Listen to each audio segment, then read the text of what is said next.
I'm sitting here writing a very angry email, and I realize I've got a social media platform on which I can actually just rant for a second.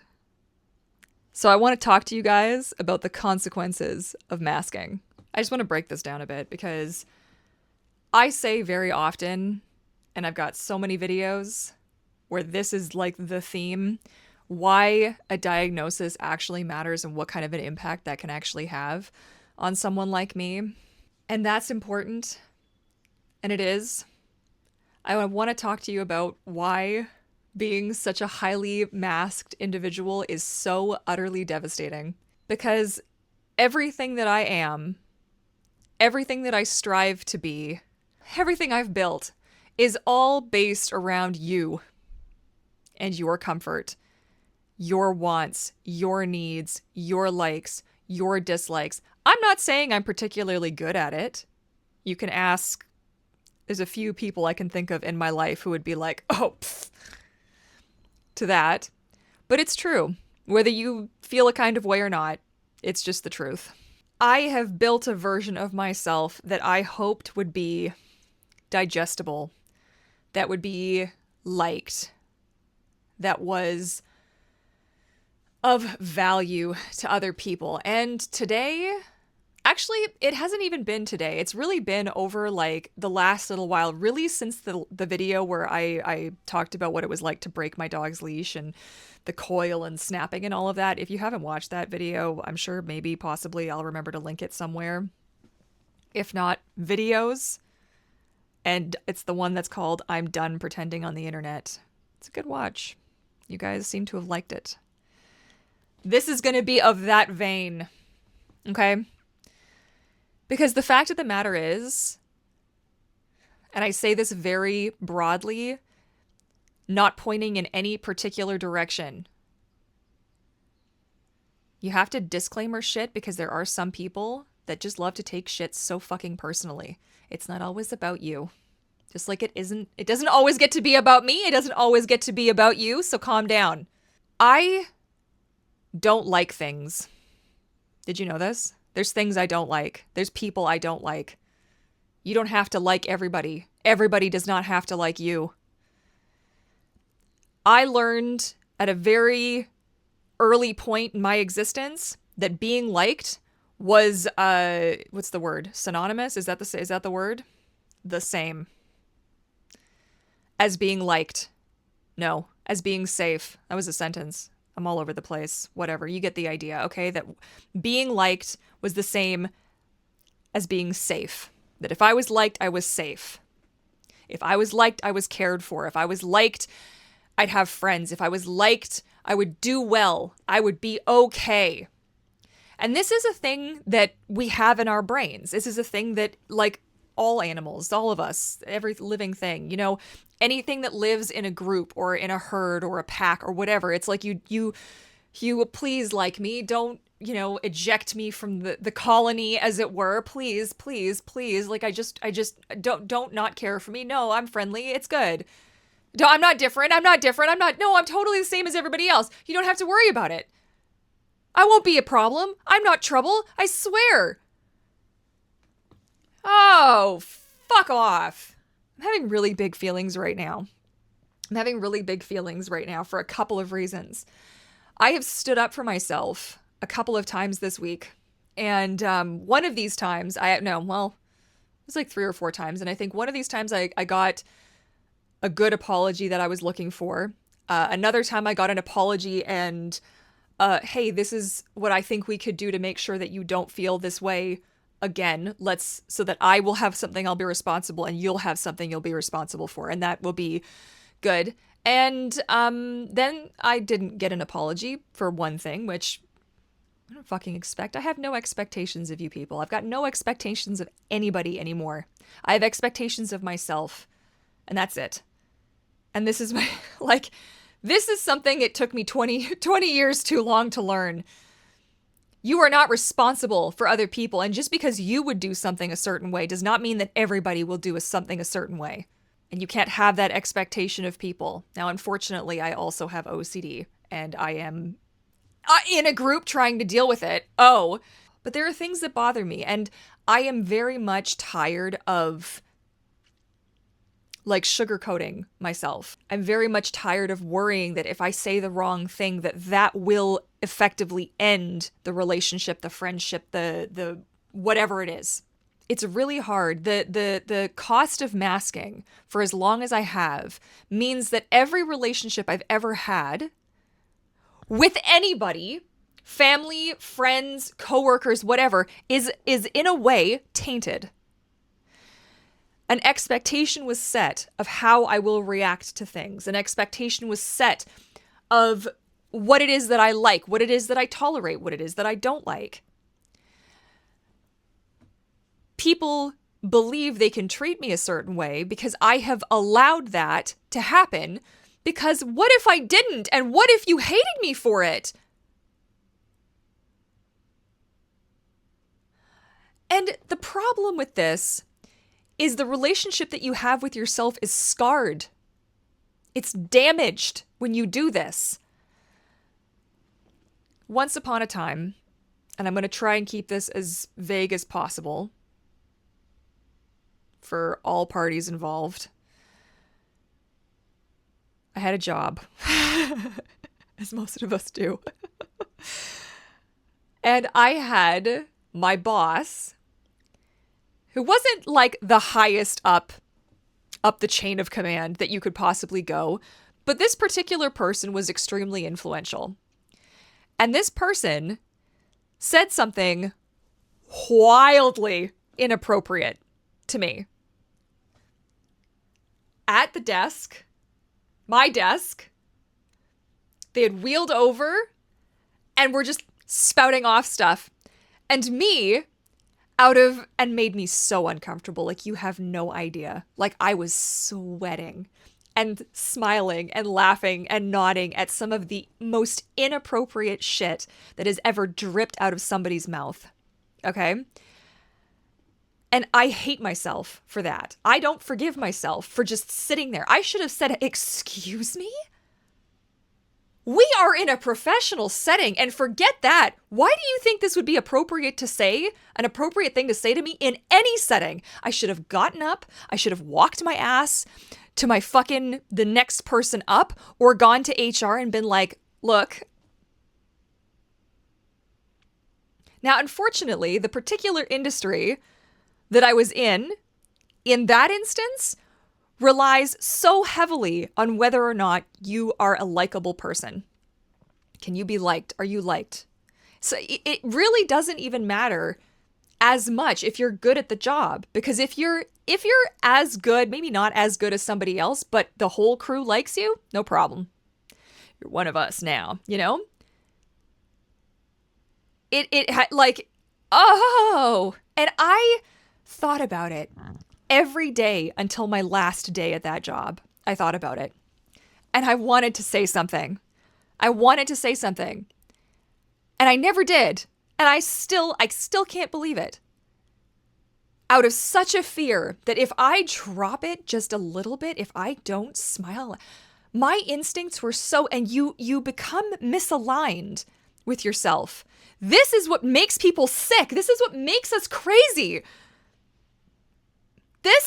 I'm not a doctor. It's not medical advice. I'm speaking very much about my experience in the anecdotal fucking fashion that I do, okay? Just sit with me on this one, though. This is what misaligns you. Nodding and smiling when somebody makes a really offhand fucking remark about something that means a great deal to you. A vital piece of who you are. Okay? Fill in the blanks however you wish.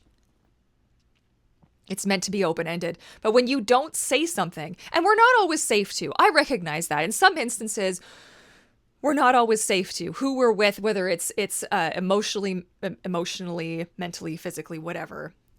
In some situations, we're not able to. And I don't know how to handle that. Like, I don't know what to do. I don't know what to do with that. I hate that for all of us. I fucking hate it. And while I think this might not be a popular opinion, I think it's unreasonable to expect one to be able to unmask entirely, because masking can actually be quite useful.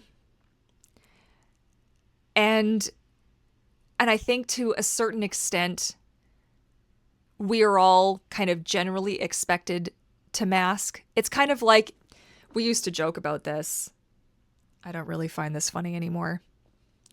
Customer service Courtney, but the first real job that I had, I worked as a customer service rep at a bank.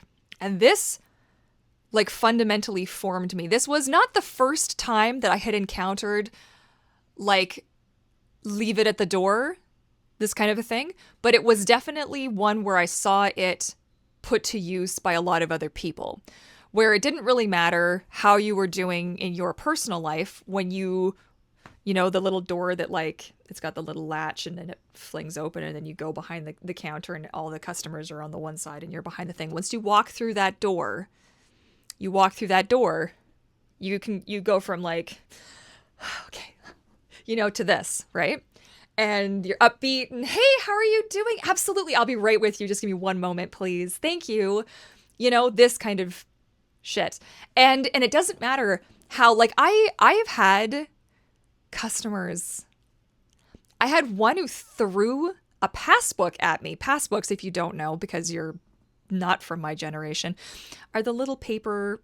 It's like a little stack of paper and you put it into the printer and it tells you kind of your transactions and it shows you your current account balance on a savings account. Okay.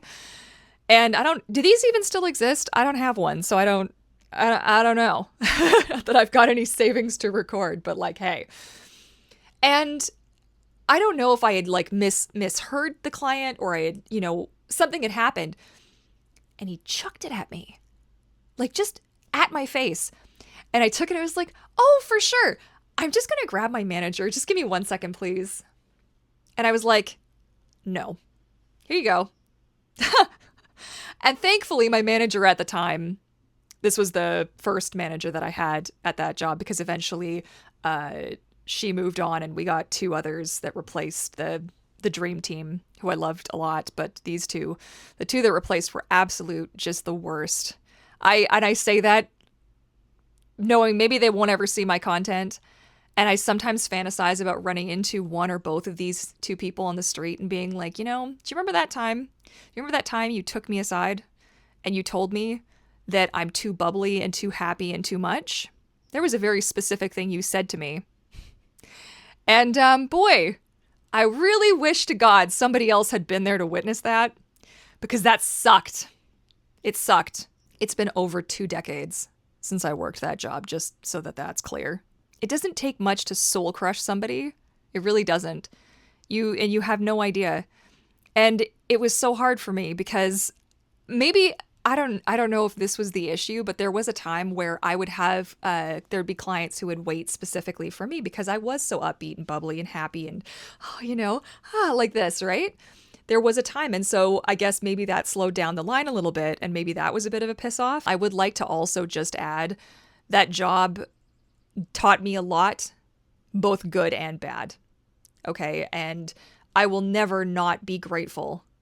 Really, really grateful for the opportunity I had. It's what paid my schooling. It's what gave me my first box to check. Like, okay, here's my job. I did the thing. I learned a lot about organization. I learned a lot about paperwork. I learned a lot about finances, though applying said knowledge has always been a bit murky, but that's neither here nor there. I've bonded with people over experiences, having worked at the bank. What was crushing was the masking that came out of that. Everything I learned about customer service and how to basically please people, don't be gross, superficially, okay, came from that. That's where I got it from. And I haven't worked that job in 20 years. I haven't been a customer service representative in, I think the last job I had, I was probably, I'm going to guess like 23, 24-ish. I would have to actually go back and look, to be totally honest with you. But I was good at it. And I do enjoy it. I get a kick out of it to a certain extent when I can bring somebody up with me. It costs me something to do it. There's always a cost to it. And I'm not talking about being mean. I don't want to be mean. If I've said something that's hurt you, I want to know so I can learn from that and I can move forward. I want to say, because you don't want to be like everything before a but is bullshit, but there are going to be times where we're going to disagree on things.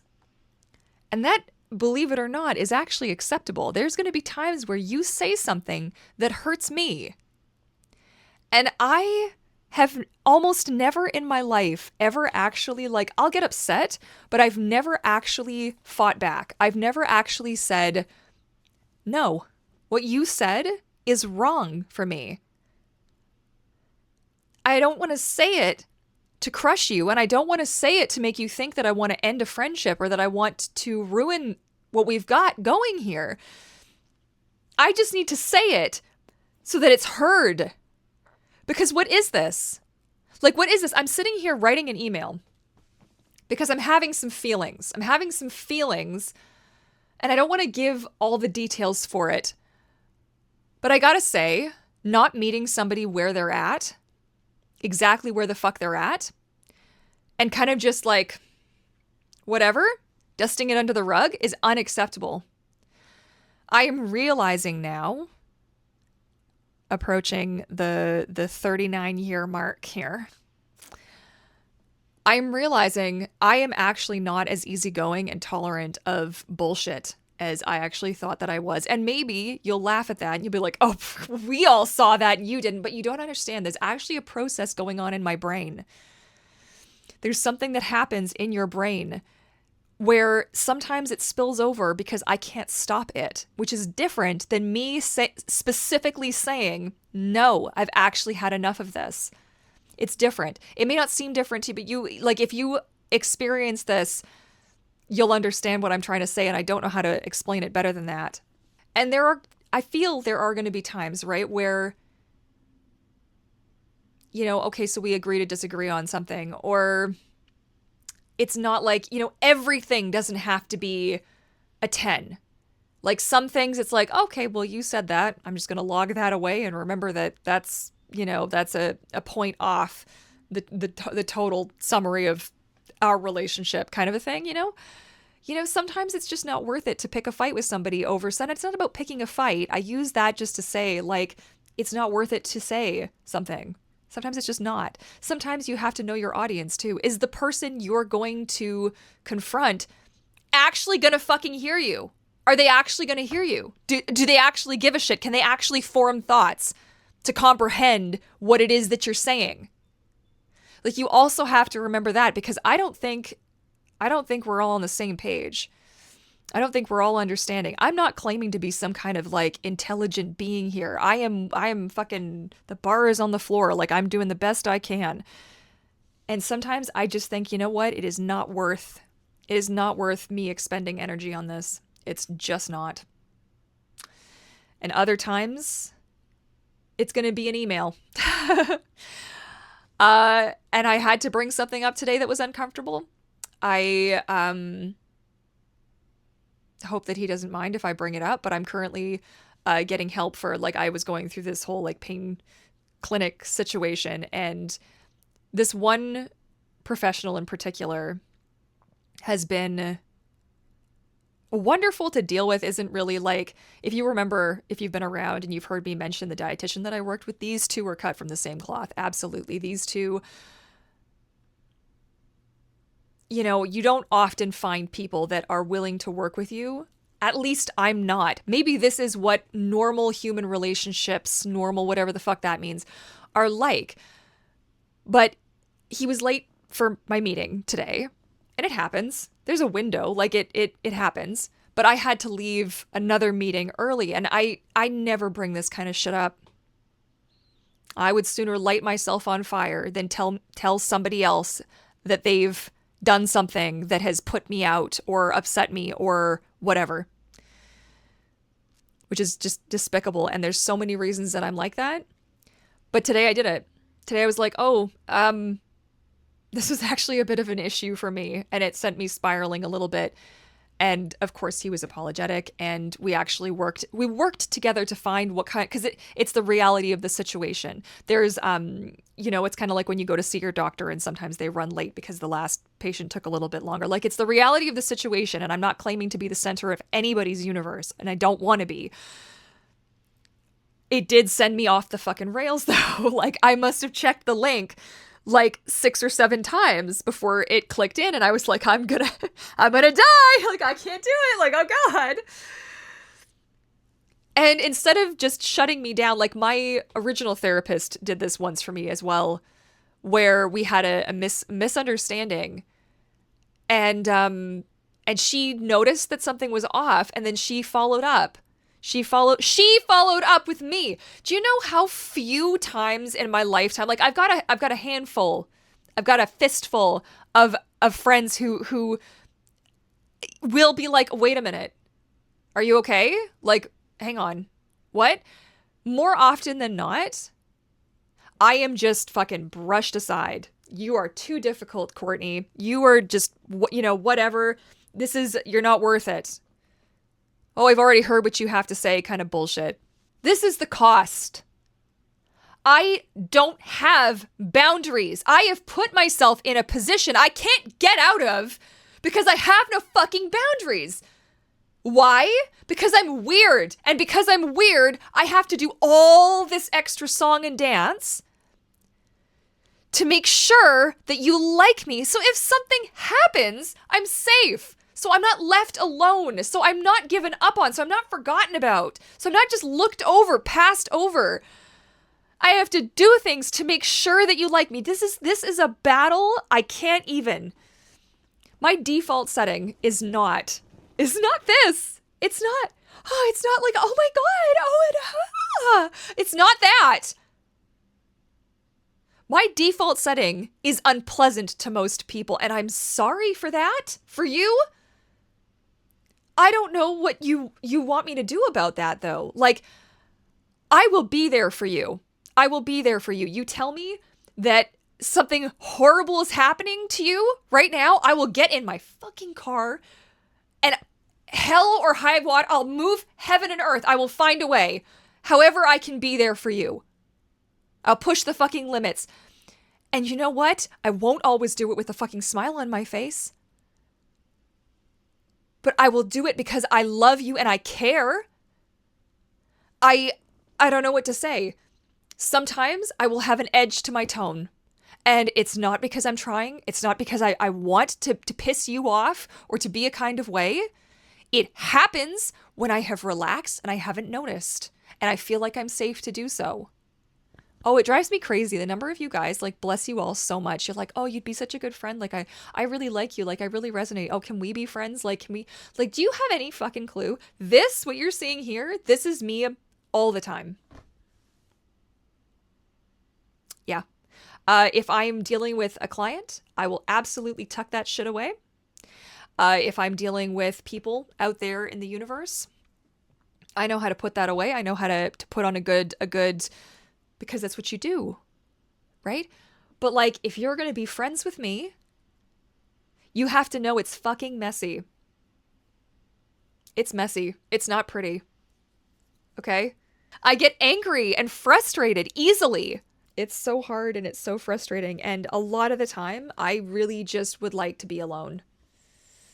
I would just like to be alone because it is exhausting. It is exhausting. I'm having to guess and worry and be concerned. Like, I had an interaction yesterday with somebody who I'm also like, I would be willing to bet money this person either falls on the spectrum somewhere, has got something going on. I don't know. I would be willing to bet money on that one. And where was I even fucking going with that? It's just completely left my... Oh, yeah. Whoosh! And I worried for like 3 blocks after having met them and like bumped into them, had like a 20-minute long conversation. I was like, oh my God, how did I come across? What were they? It's like every single interaction I have with people's like a fucking job interview. Like, yes, hey, like, it's so nice to meet you. Like, oh my God. Like, ah!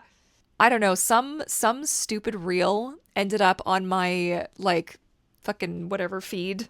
You know, you're scrolling on Instagram like you just doom scrolling for 20 minutes to a half an hour to 4 or 5 hours later. And it was like, oh, you're just, you're being mean. It's like, I understand and can recognize that it's not mutually exclusive. Do you know what I'm saying? Like, not all autistic people are nice. Not all autistic people are assholes. It is like dependent on so many factors. And I don't want to go out of my way to be mean. But I also am tired of the misdirect and the miscommunications and the not being heard and not being seen and not being understood, for the love of God. Like, hear me when I am saying to you that this is too much or this is not enough, and let it be enough for you to care. Or don't be in my life. That's also an option, a good option. You can take that road if you really want to. I don't know. As I'm getting older, you get older, right? So you're thinking, I'm like, okay, well, who's going to take care of me in my old age? Like, I don't have a plan for retirement. There's no money in the bank. There's nothing. There's no plan. There's the death. That's where we're headed. That's what's going on. And, like, my dog's got a plan. I don't have a plan. Like, what do you... I'm so scared that something would ever happen to me that I actually have like a full binder with every possible instruction for my dog, because like, oh God, what if something happens to me and like people don't know that his favorite toy is Baby Bear? And then it's like, what will I do? Meanwhile, I'm like, okay, I mean, like, I'm only going to be 40, but like 65's not that far off. Like, what's the plan here? And am I really making mermaid tails for the next, math I can't even do, 20 years? Am I really doing that? Like, I don't know. Is it too late to take up another, profession? Is it? Like, I couldn't even tell you where I was going with that. That thought just completely I was watching somebody who was like, oh, I script my videos and like, I'm learning how to do these things. And I take my Mondays and on my Mondays, I script my videos and da-da-da-da-da. And I was like, script a video? Like, who the fuck is she? I haven't scripted a video in so long. I think the last time I scripted a video, it ended up being a bit of I don't know, it was kind of bad. It was kind of bad. And I was so self-conscious about all of the pauses in the video. It's really fucking wild though. This journey, like I'm coming up to my 4-year. Is that right?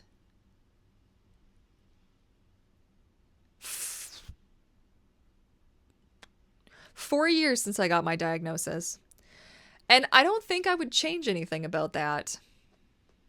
But I feel like alongside of that, some coaching or something could have been helpful.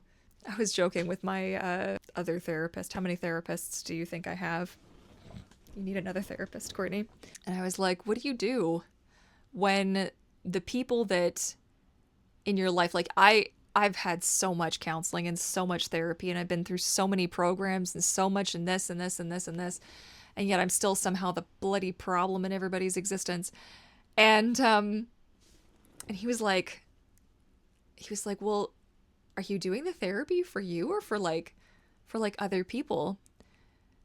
And obviously I do the therapy for me because I deserve peace and I deserve inner peace. I deserve quiet waters, internal waters.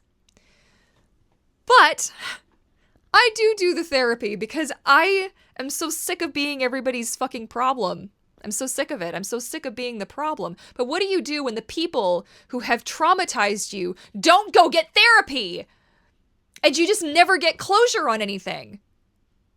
And you grow and everybody else just stays completely stagnant. So you're learning to unmask. You're learning to, to make healthier decisions and boundaries. And you're just like floating alone out here in the abyss. Like, hello? Can anybody hear me? Oh God. Because I'd like to see myself unmasked to a point where, like, to the point where it doesn't cause me distress when I can feel myself faking it for your benefit. I would like to get to the point where like I go into an arts and crafts, like an art supply store or something, and I don't feel the need to like be super bubbly and friendly and extra check-in-y. Like there's nothing wrong with just being like, hey, how's it going? Oh, good. Yeah, me too. Like there's nothing wrong with that. Like, does it make me want to, like, do I die inside a little bit every time I have to do the small talk bullshit? Like a little bit. But like, also, it's fine. I don't have to bring everybody into my world, just as I don't have to stick my nose into everybody else's world. I am realizing this now. I am realizing that, like, people want to come to me with their problems. Like, I fucking have problems too, actually. A lot of them right now. Many of which I'm not just going to be sharing willy-nilly on the internet. But, like, my dudes. Oh, you know? And it's not because I don't want to be there. I will be there for you in whatever capacity I can without actually drowning.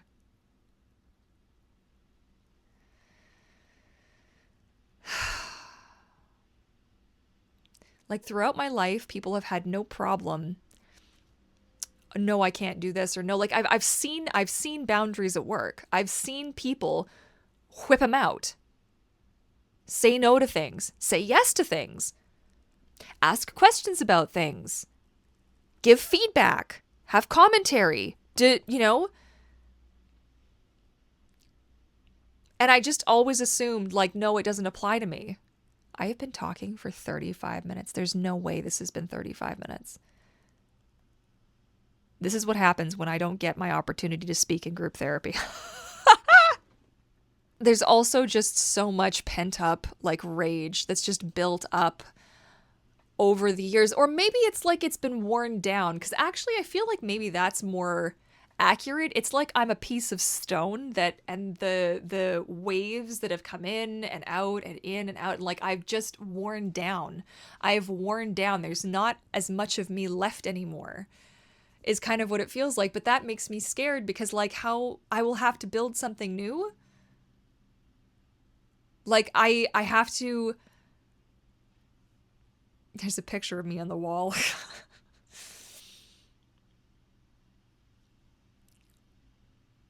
And like, I do this for her. I use they, them pronouns just so that you know that. As a kid, she, her. So, okay? I do this for her. And like, I see her little face over there. She didn't know any better. She didn't understand. She didn't understand why kids thought she was weird.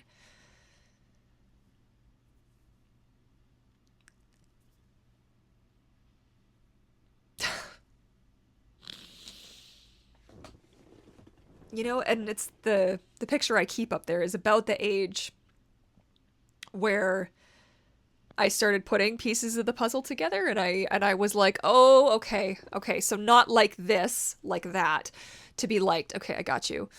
I started watching people. You become a very good people watcher.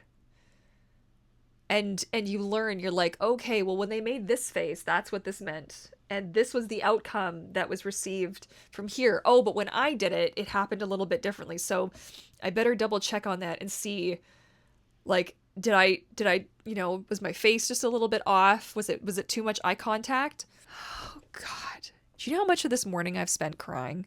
Do you have any idea? And the state of my chin. So that day that I had to post the OCD video, if you haven't watched that one, you know, I actually made myself bleed like my whole chin.